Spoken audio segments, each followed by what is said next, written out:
Brittney Griner's moment with Caitlin Clark. Sophie Cunningham turns heads. Atlanta Dream Center Brittney Griner seemed happy to see the two Fever stars before they faced off in the playoffs.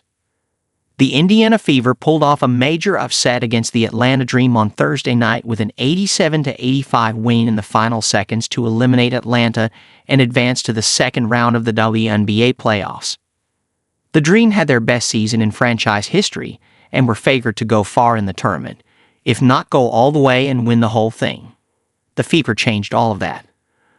The loss left the Dream and their fans with major disappointment, and Indiana even capped off the victory with some mocking gestures to Atlanta fans. But there doesn't seem to be much animosity between at least one Dream player and the Fever, as shown by a picture snapped before Game 2 between Brittney Griner and two Fever stars that could raise questions going into the offseason. Game 2 was the first of Indiana's two wins in the series, and the one that saved their season after Atlanta opened Game 1 with a win.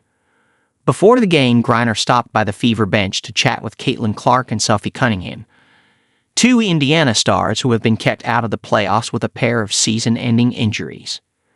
Things seemed to be all smiles between the three players.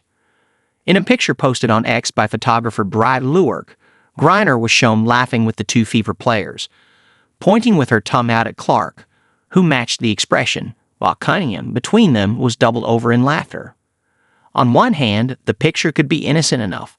Three players who have gotten used to seeing their names in headlines sharing a laugh before the game and a reflection of the ease that Griner and the Dream may have felt while riding the high of their Game 1 win. However, after the Fever's comeback, the image could take on a different light and be an indication of where Griner's mind could be now that the Dream's season is over. Griner signed with the Dream last offseason on a one-year contract worth over $214,000 after 11 seasons with the Phoenix Mercury. The veteran center was looking for a new start with Atlanta. The free agency that led her to Atlanta was, in her own words, everything she wanted it to be. Her role with the Dream changed midway through the season. A neck injury sidelined her for 3 games, and when she returned, she found herself coming off the bench instead of starting, something she had never done before in her career. Now, she is a free agent again, with nothing stopping her from exploring her options again. To leave Atlanta would be leaving a stacked roster with 3 2025 All-Stars and one of the best records in the WNBA.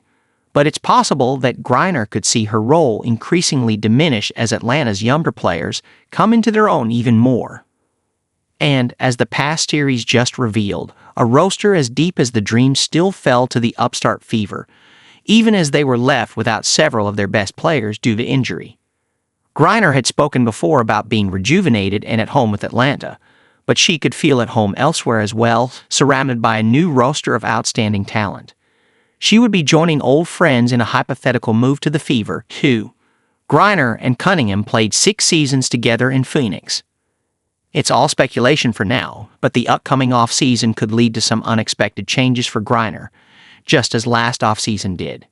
If she gets along with the Fever so well before the two teams faced off in a playoff game, they could get along even better if they had the same uniform on.